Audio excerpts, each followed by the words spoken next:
어제 본문 36장에서는 유다의 18대 왕 여호야김 때에 일어난 일을 기록해 놓은 것이었습니다. 하나님이 예레미야에게 주신 말씀을 바룩이 기록해서 성전에서 유다 사람들과 고관들에게 들려주었고, 여호야김 왕도 역시 그의 신하를 통해서 하나님의 말씀을 들었습니다. 그러나 강팍한 여호야김 왕은 말씀이 기록된 두루마리 책을 불에 태워버렸던 사건을 어제 보았습니다. 오늘 본문 37장과 내일 살펴볼 38장은 또다시 예루살렘 함락 직전으로 돌아갑니다. 그때는 유다 왕국 당시에 가장 큰 위기의 순간이었습니다. 그때는 그 어느 때보다 하나님의 말씀에 귀를 기울여야 하는 상황이었습니다. 그러나 시드기야 왕을 비롯하여서 당시 지도자들은 예레미야를 감옥에 가두고 시위대 뜰에 감금시켜서 핍박을 했습니다. 이러한 그들의 상황은 점점 더 멸망을 향해서 치달아가고 있는 그런 상황이라고 볼 수 있습니다. 그래서 오늘은 멸망의 징후라는 제목으로 말씀을 살펴보도록 하겠습니다. 첫째로 멸망의 징후는 말씀에 대한 불순종으로 시작이 됩니다. 2절 말씀입니다. 그런데 왕이나 그의 신하들이나 그 땅의 백성이나 할 것 없이 모두가 주님께서 연자 예레미야를 보내셔서 전한 말씀에 순종하지 않았다. 여기서 왕을 비롯해서 신하와 모든 백성들이 하나님이 보내신 예레미야의 말에 순종하지 않았다고 말씀하고 있습니다. 어제도 말씀을 드렸지만 하나님의 백성은 하나님의 말씀에 절대적으로 순종을 해야 합니다. 하나님의 말씀에 절대적인 권위를 두어야 하고, 하나님이 말씀하실 때는 모든 것을 다 제쳐놓고 순종을 해야 합니다. 북왕국 이스라엘 백성들은 하나님의 말씀에서 떠났기 때문에 망한 것을 우리가 잘 알고 있습니다. 그럼에도 불구하고 유다 백성들은 북왕국 이스라엘 전체를 그대로 밟고 있습니다. 남왕국 유다나 북왕국 이스라엘이나 할 것 없이 하나님의 말씀에 불순종과 그들의 멸망, 이것은 밀접한 관계를 가지고 있습니다. 이것은 하나의 공식이었습니다. 그들이 멸망하기 직전까지 역사를 볼 때도 역시 불순종할 때에 적국이 쳐들어와서 이 괴롭힘을 당했던 것을 우리가 늘 보았습니다. 그러나 그들이 회개를 하고 하나님의 말씀에 순종할 때에 하나님은 그들을 회복시켜 주셨습니다. 이스라엘의 초대왕 사울도 마찬가지죠. 하나님의 말씀에 불순종했기 때문에 버림을 받았습니다.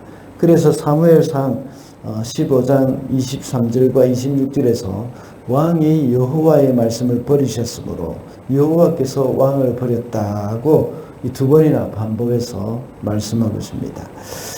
하나님의 말씀에 순종하지 않는 자들은 기도 응답조차도 기대할 수가 없습니다. 오늘 본문 3절에 보면 시드기야가 예레미야를 불러서 기도를 부탁했죠. 그렇지만 순종이 기려된 기도는 그 간구는 그 효력을 발휘할 수가 없는 것입니다.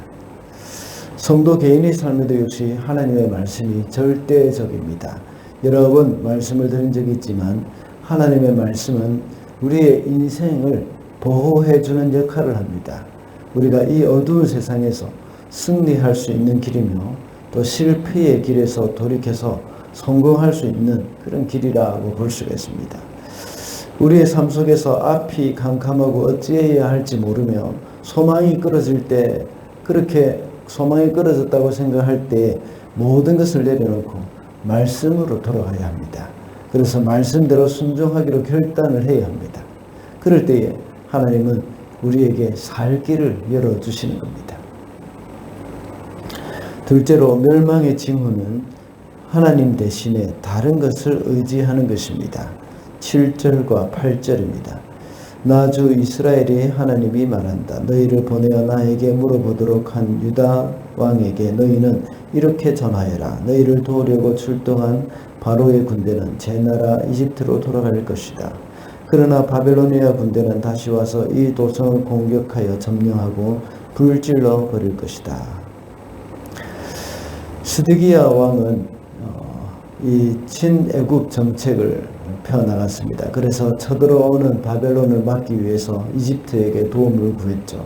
그래서 이집트 군사들이 예루살렘에 온다는 말을 듣고 바벨론 군사들은 후퇴를 했습니다.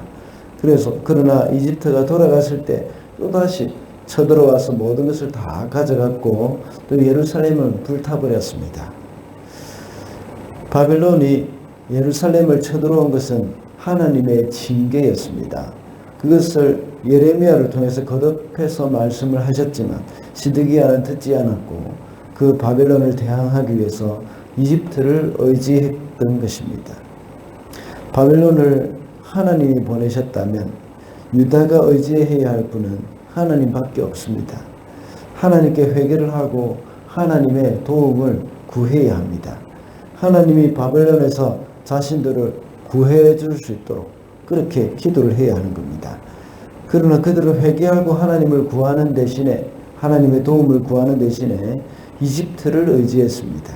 징계하시는 하나님을 대항해서 이웃 나라인 이집트의 도움을 구하고 있는 것이랑 마찬가지입니다.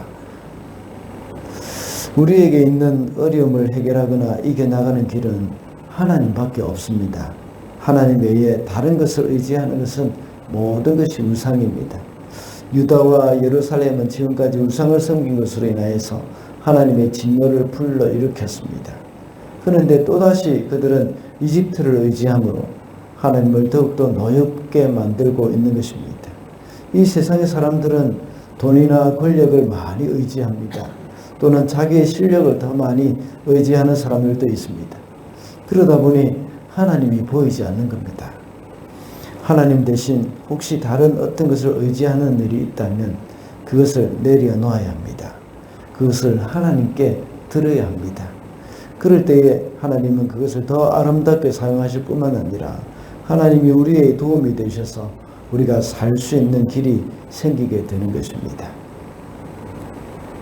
마지막으로 멸망의 징후는 의인을 박해하는 것입니다. 16절과 21절입니다. 그곳에는 지하 감옥이 있었는데 예레미야는 거기에 들어가서 오랫동안 갇혀 있었다. 21절 말씀입니다. 시드기야 왕은 사람들에게 명령을 내려 예레미야를 건의대 뜰에 가두고 그 도성에서 양식이 모두 떨어질 때까지 빵을 만드는 사람들의 거리에서 빵을 매일 한 덩이씩 가져다가 예레미야에게 주게 하였다. 이렇게 해서 예레미야는 건의대 뜰 안에서 지내게 되었다. 시드기야는 하나님의 말씀을 전하는 예레미야를 지하 감옥에 가두었습니다. 시위대 뜰에도 또한 가두었습니다. 하나님의 말씀을 전하는 의인을 이렇게 핍박하고 있는 것입니다.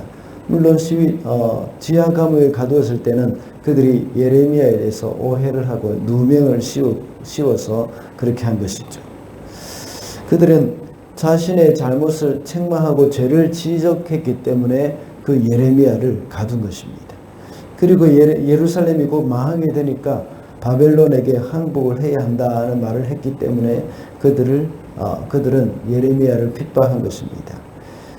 이런 말을 들을 때 겸손히 회개를 하고 구원을 얻는 길을 찾아야 함에도 불구하고 오히려 의인을 박해하고 있는 것입니다. 어느 사회든지 어느 나라든지 의인을 박해하면 악인이 득세하게 되어 있습니다. 그래서 불법이 판을 치게 되어 있습니다. 그렇게 되면 그 사회는 갈 때까지 간 것입니다. 더 이상 소망이 없습니다. 정의를 행하고 옳은 일을 하도록 장려하는 것이 정치 지도자의 일이고 또 정부가 해야 할 일입니다. 그런데 오히려 의로운 사람을 박해하고 그들의 올바른 목소리를 막아버린다면 그 나라에 소망이 없습니다. 아무도 바른 소리를 하려고 하지도 않을 것이고 의인은 목숨을 잃게 되고 또한 숨게 되고 또 그 대신 악인들이 활개를 치고 다니게 될 것입니다. 하나님을 두려워하는 마음이 없어지게 되는 겁니다. 참 오늘날 뉴질랜드 사회도 역시 진리를 말하는 사람들의 목소리가 자꾸 이제 들어가게 되고 묵살되고 있습니다. 그리고 불법을 행하고 또 범죄자들이 점점 더 늘어나고 있는 것을 볼 때 정말 안타까운 마음이 듭니다. 앞으로 말세가 가까울수록 더욱더 이런 일들이 많이 일어나게 될 것입니다. 사람들은 점점 더 쾌락을 탐닉하게 될 것입니다. 소돔과 고모라가 그렇지 않습니까? 이런 상황 가운데서 우리는 그들을 위해서 또 이 나라를 위해서 기도를 해야 합니다. 그들이 진리를 알고 진리 가운데 돌아오도록 기도해야 한다는 겁니다.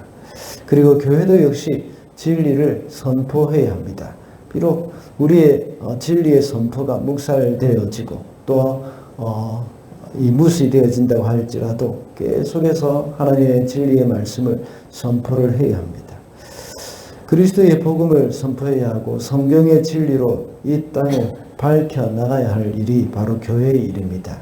그래서 이 땅에 있는 교회가 가지고 있는 진리를 잘 지켜나가야 하는 겁니다. 그래서 바른 진리를 세상에 선포를 할 수 있어야 하는 겁니다. 보수주의라는 것은 옛날 것으로 돌아가자는 말이 아니라 말씀을 보수한다는 말입니다. 말씀을 지켜야 한다는 것입니다. 오늘날 계속해서 이 세상에서는 보수주의, 진리, 교회들이 계속 사라지고 진보라고 하지만 하나님의 말씀을 버리고 있는 그러한 시대입니다. 하나님 앞에 말씀을 지키고 진리를 지키며 살아가는 교회들이 되어야 하겠습니다. 말씀을 맺겠습니다. 오늘은 멸망의 징후라는 제목으로 말씀을 살펴봤습니다. 멸망의 징후는 말씀에 대한 불순종으로 시작한다고 했습니다. 그리고 멸망의 징후는 하나님 대신에 다른 것을 의지하고 의인을 박해한다고 했습니다. 마지막 때가 다가오는 이때 진리의 말씀에 순종하고 하나님만 의지하며 비록 어려움이 있어도 진리를 지키며 의로운 삶을 살아가는 저와 여러분이 되시기를 바랍니다.